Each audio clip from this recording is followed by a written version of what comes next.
Hello everyone, welcome to Algo learn classes. Finally BPSC TRE 4 की vacancy out हो चुकी है। ये वैकेंसी काफ़ी समय से इंतज़ार में था कि बीपीसी टीआरई 4 की वैकेंसी कब आएगी, क्या होगा, आना है कि नहीं आना है। बहुत समय से इस चीज़ को देखा जा रहा था। तो फाइनली हमारे पास ये ऑफिशियल नोटिफिकेशन है, जिसको हम समझेंगे कि किस तरीके से एग्ज़ाम होगा, किस पैटर्न में एग्ज़ाम होगा। ठीक है, क्योंकि प्री और मेंस की बात हो रही है कि प्री में कैसा सिलेबस होगा। तो इसमें ऑफिशियली सब कुछ दिया हुआ है कि प्री का सिलेबस क्या होगा और मेंस का सिलेबस क्या होगा और वो कितनी एलिजिबिलिटी है, कितनी सीट किस कैटेगरी में है। सारी चीज़ों पे हम बात करेंगे इस वीडियो में। ठीक है, और ये खासकर कंप्यूटर साइंस वाले कैंडिडेट्स के लिए, क्योंकि ये चैनल डेडिकेटेड ही कंप्यूटर साइंस के लिए है, तो उसके लिए मैं पूरा वीडियो बनाता हूँ। तो आप चैनल को सब्सक्राइब कीजिए ताकि आपकी प्रिपरेशन अच्छे से हो सके। और आपके सब्जेक्ट की हम ऑलरेडी प्ले लिस्ट बना चुके हैं, आप देख सकते हैं चैनल पर। तो स्टार्ट करते हैं। देखिए कि ये कब आया है, 18 अगस्त को ये ऑफिशियली अनाउंस हो चुका है। और टोटल जो हमें वैकेंसी पता थी कितनी होगी, 32,338, जिसमें तो कंप्यूटर साइंस की कितनी सीटें हैं, कंप्यूटर साइंस की आपकी सीटें हैं 407। ठीक है, ये आपको पहले से भी ये बात पता है कि 407 वैकेंसी कंप्यूटर साइंस की आनी थी और वो 407 ही वैकेंसी आई है। ठीक है, इस पेज में कुछ इतना ही खास था। ठीक है, और उसके बाद यहाँ पर आइए,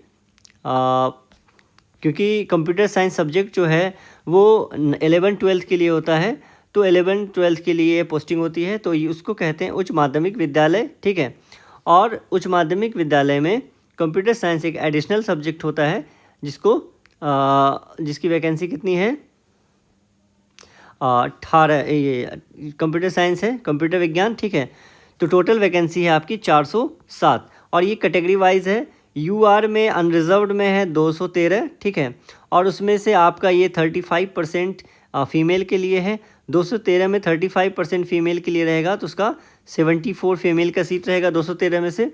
उसके बाद ये आपका ईडब्ल्यूएस का है, ईडब्ल्यूएस का 17 सीट है, 17 में से 4 फीमेल का है। उसके बाद टोटल आपका ईबीसी में 42 है, 42 में 11 आपका महिला का है। उसके बाद बीसी में 51 है और 51 में 15 आपका फीमेल का है। और उसके बाद आ जाता है आपका एससी में 33 सीट है टोटल, और उसमें से महिला का है आपका 7 सीट। और उसके बाद एसटी में है आपका 7 सीट, उसमें से महिला का कोई सीट नहीं निकलता, 35%। और उसके बाद आपका इसमें क्या कहते हैं, 44 सीट जो है वो आर्थिक नहीं, क्या कहते हैं इसको, पिछड़े वर्ग की महिलाओं की सीट जो है वो आपका 44 है। तो टोटल सीट जो आती है वो 407 सीट। 407 में फ़ीमेल के लिए 111 सीट जो है आपका फ़ीमेल के लिए रिजर्व्ड है। और ये हॉरिजॉन्टल रिजर्वेशन होता है पीडब्ल्यूडी का, वो 2 है, 3 है, 5 है। तो टोटल कितना हो जाता है ये, यहाँ पर मैं देख लेता हूँ। हाँ, 1 2 3 4। ठीक है, 4 कॉलम जो है आपका पीडब्ल्यूडी का है। तो हो गया 2 3 2 5 5 10 3 13। टोटल जो है यहाँ पर निकल के आता है पीडब्ल्यूडी का 13 सीट। ठीक है, और उसके बाद देखिए क्या इम्पोर्टेंट है, इसमें जो बेसिक पे है 32,000 है, 32,000 बेसिक पे है। बेसिक पे 32,000 है, तो यानी कि आपको कितना मिलेगा, इन हैंड सैलरी जो आपको मिलेगी 51,752 रुपये। ये आपको इन हैंड सैलरी मिलेगी अगर अभी आपको पे किया जाए तो, क्योंकि अभी डीए जो है 60% हो गया है और एचआरए आपका 5% हो गया है, और 1,000 रुपये आपको मेडिकल मिलता है। और डीए और बेसिक मिलके 4% आपका कटता है उसमें एनपीएस में। वो सारी चीज़ें आपको धीरे धीरे समझ में आ जाएगी। ठीक है, कुल मिला के 32,000 बेसिक पे है।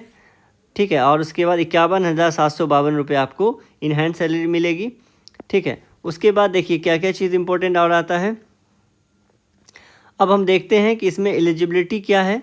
एलिजिबिलिटी को खासकर इसमें बताया गया है कि कंप्यूटर साइंस में हमेशा कंट्रोवर्सी चलता है कि कौन एलिजिबल होंगे नहीं होंगे, तो इस चीज़ को लेकर ख़ास इसमें एक कॉलम अलग से ही है कंप्यूटर साइंस के लिए। कक्षा 11-12 तक में कंप्यूटर विषय के लिए विद्यालय अध्यापक हेतु आवश्यक शैक्षणिक योग्यता। ठीक है, सबसे पहली बात मैं इस पर अंडरलाइन करना चाहूँगा, यहाँ पर आपको पॉइंट दिया हुआ है, कंप्यूटर विज्ञान में के अभ्यर्थियों के लिए बीएड योग्यता नहीं है, यानी कि बीएड जो है मैंडेटरी नहीं है।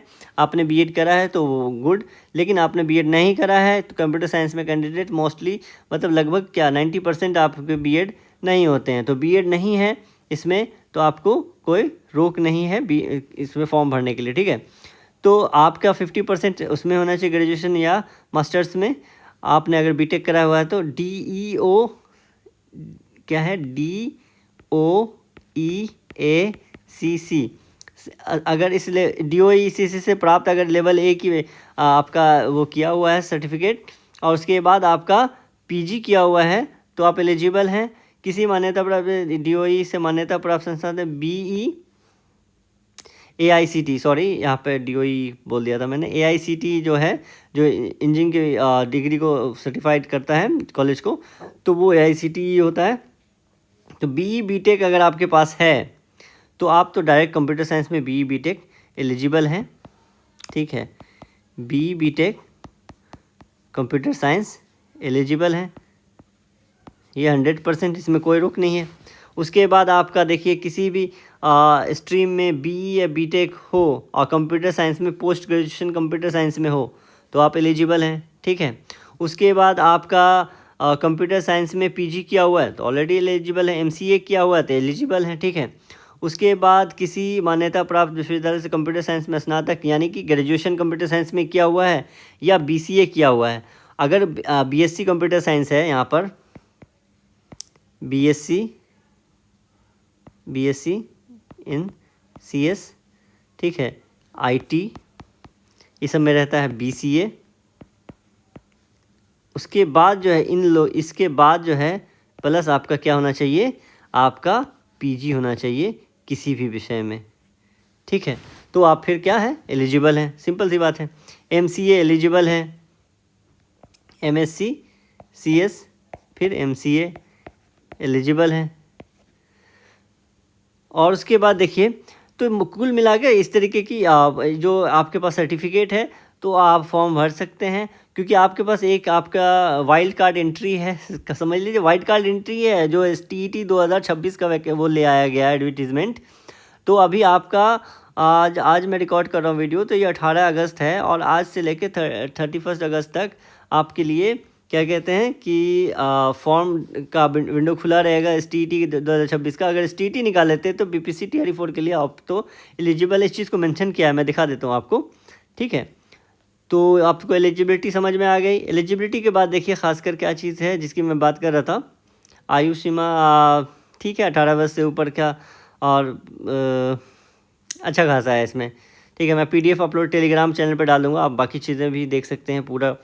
तो इसमें जो जो इम्पोर्टेंट है उस चीज़ पे हम बात कर रहेंगे। प्रारंभिक परीक्षा से पहले हम जो देखना चाह रहे थे, क्या चीज़ देखना चाह रहे थे,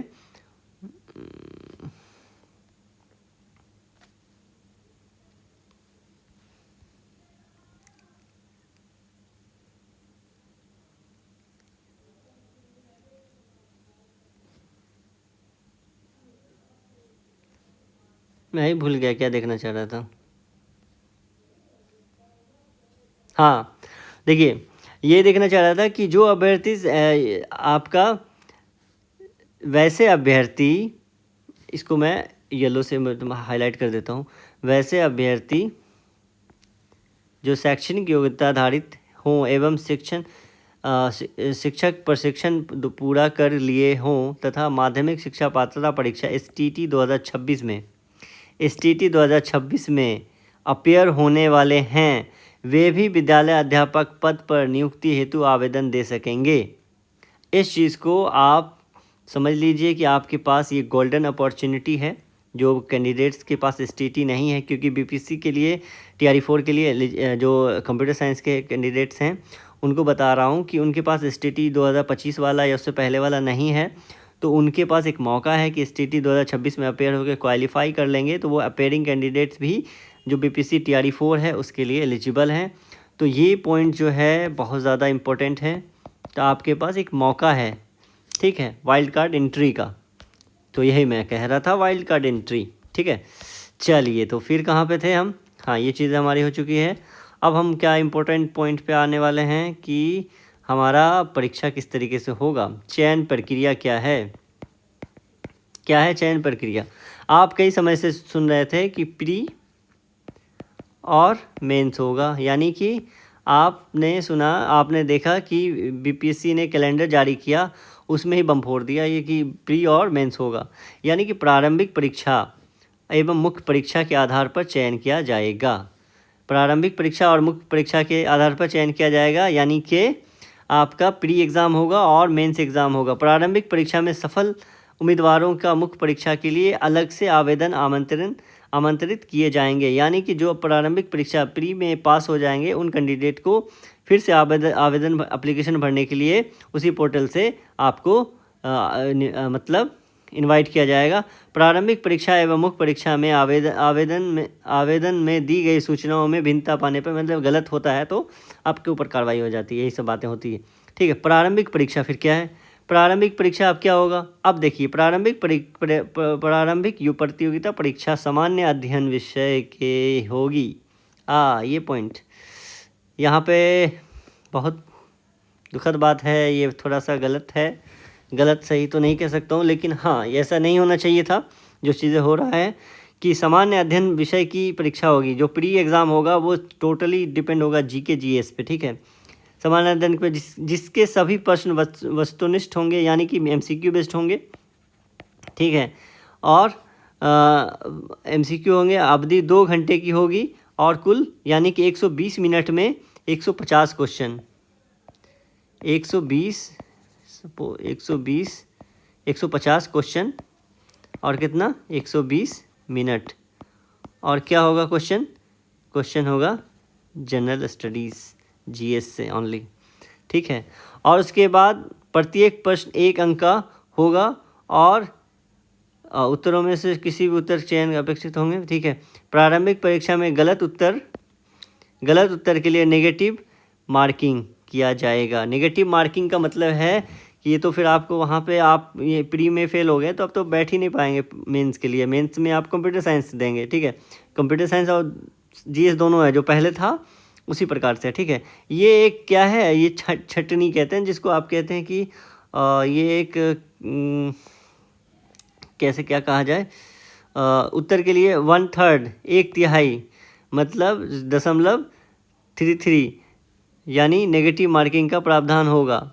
अमूमन देखा जाता है कि एक चौथाई का होता है, लेकिन यहाँ पर 3 क्वेश्चन गलत होने पर एक सही क्वेश्चन को हटा दिया जाएगा। यानी कि प्रत्येक प्रश्न के 5 विकल्प होंगे, ABCDE 5 विकल्प होंगे और अभ्यर्थी को सही उत्तर के लिए ABCD में से एक सही उत्तर में ABCD में से ही होगा। और 5वां जो होगा ई वाला ऑप्शन, ई ऑप्शन जो होगा वो होगा फॉल्स के लिए। यानी कि आप जब उत्तर नहीं देना चाहते हैं तो वैसे कैंडिडेट्स को विकल्प ई का चयन करना ही होगा मैंडेटरी। अगर आप चयन नहीं करते, यानी कि आपको लग रहा है कि ये क्वेश्चन तो मुझसे हो नहीं रहा, नेगेटिव मार्किंग है, तो मैं क्वेश्चन छोड़ के आगे बढ़ूंगा, तो नहीं, उस केस में क्या होगा, अनआंसर्ड प्रश्न पर नकारात्मक अंक करते हुए 1/3 का अंक से कटौती की जाएगी। तो यानी कि आपको नहीं हो रहा है जो प्रश्न, उस पर भी मतलब मार्किंग करना है। यानी कि लीजिए ABCDE, ठीक है। उसके बाद ये है आपका, ये है आपका, ये है और ये है गोला। अब इस गोले में भर देना है अगर आपसे नहीं हो रहा है तो, ठीक है। लेकिन अगर इसको खाली छोड़ देंगे तो आपका नेगेटिव मार्किंग काउंट हो जाएगा।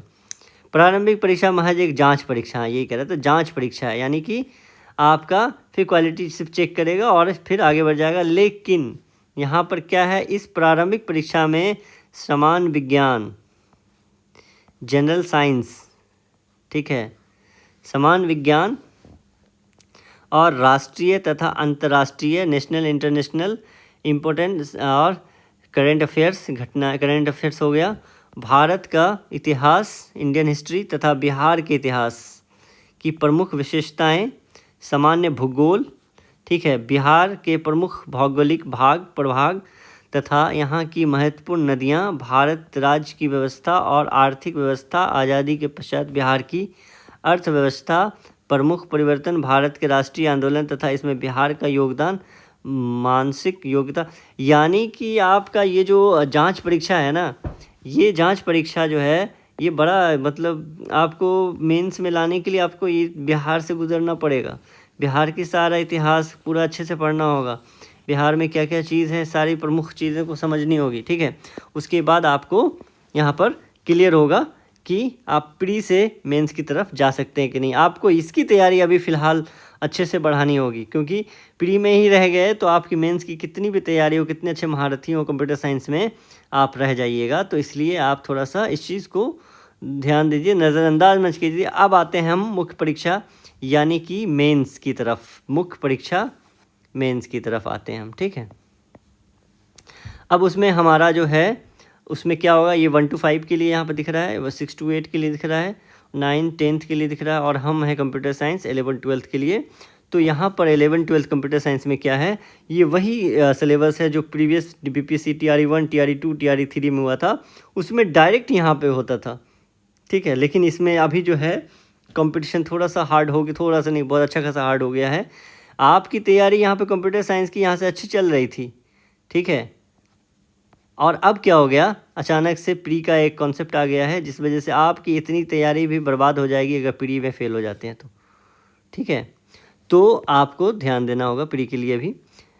तो 2.5 घंटे का परीक्षा होगा मेंस परीक्षा, ठीक है, जिसमें से 150 क्वेश्चन होंगे। और उसके बाद इसमें क्या कहा गया है, स्टार्टिंग में देख लेते हैं। कुछ ऐसा कुछ कहा गया है, मुख्य परीक्षा वस्तु, ये भी MCQ बेस्ड होगा। मेंस परीक्षा, परीक्षा संरचना पाठ्यक्रम होंगे। उसके बाद यहाँ पर क्या है, और उच्च माध्यमिक विद्यालय 11 12th के लिए यह पत्र 3 भाग में होंगे, भाग 1 भाग 2 भाग 3। भाग 1 30 नंबर का हो गया, और भाग 2 हो गया 40, और भाग 3 हो गया 80। भाग 1 भाषा यानी कि लैंग्वेज के लिए होगा, जिसमें से अंग्रेजी एवं हिंदी उर्दू बांग्ला ये सब में से कोई एक लैंग्वेज चुनेंगे आप, उस लैंग्वेज का फिर परीक्षा देंगे। वो 30 नंबर का 30% उसमें लाना अनिवार्य है, और बहुत बेसिक क्वेश्चन आता है, ठीक है। ये तो निकालना मुश्किल नहीं होता, जब PYQ देखेंगे आपको समझ में आएगा। तो भाग 2 जो है, भाग 2 आपका 40 नंबर का है, 40 नंबर, और यहाँ पर 80 नंबर, ठीक है। 120 का यहाँ से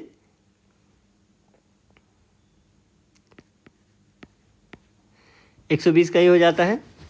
तो एक सामान्य अध्ययन पत्र है जिसका प्रश्न उच्च माध्यमिक विद्यालय के पाठ्यक्रम से होंगे, ठीक है। लेकिन इसका स्तर उम्मीदवार के हेतु निर्धारित न्यूनतम अर्हता के आलोक में होगा। इसमें प्राथमिक गणित, ठीक है, मैथमेटिक्स यानी कि एप्टीट्यूड, समान जागरूकता जनरल अवेयरनेस, ठीक है, समान विज्ञान जनरल साइंस, भारतीय राष्ट्रीय आंदोलन एवं क्या कहते हैं भारतीय राष्ट्रीय आंदोलन, और उसके बाद भूगोल भी शामिल हैं, ठीक है। ये आपका 40 नंबर के लिए हो गया। और उसके बाद इसमें क्या हो गया, और उसके बाद हो गया आपका भाग 3 जो हो गया, उच्च माध्यमिक विद्यालयों के अध्यापकों के लिए एक विषय पत्र है जो उम्मीदवारों, यानी कि इसमें SCRT NCRT कंप्यूटर साइंस जो 11 12th का होगा, एक तो पाठ्यक्रम के हिसाब से वो होगा, दूसरा होगा कि आपका मिनिमम एलिजिबिलिटी क्राइटेरिया जो है, ठीक है,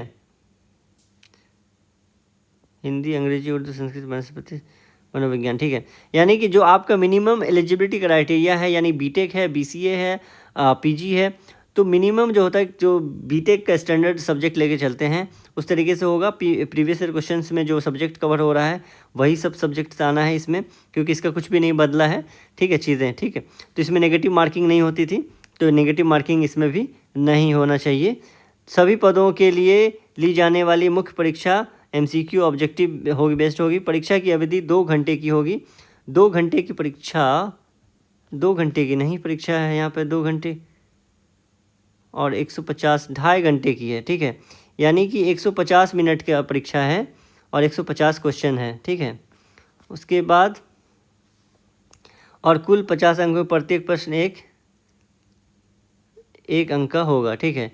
मुख्य परीक्षा जो ऑब्जेक्टिव में गलत उत्तर के लिए नकारात्मक नेगेटिव किया जाएगा। अरे मुख्य परीक्षा MCQ में गलत उत्तर के लिए नेगेटिव मार्किंग किया जाएगा। अच्छा, नेगेटिव मार्किंग था क्या, मुझे याद नहीं आ रहा एक्चुअली अभी इस समय। नेगेटिव मार्किंग शायद नहीं था, ठीक है। तो नेगेटिव मार्किंग प्रीवियस की बात करो, तो अभी क्या हो गया, मुख्य परीक्षा में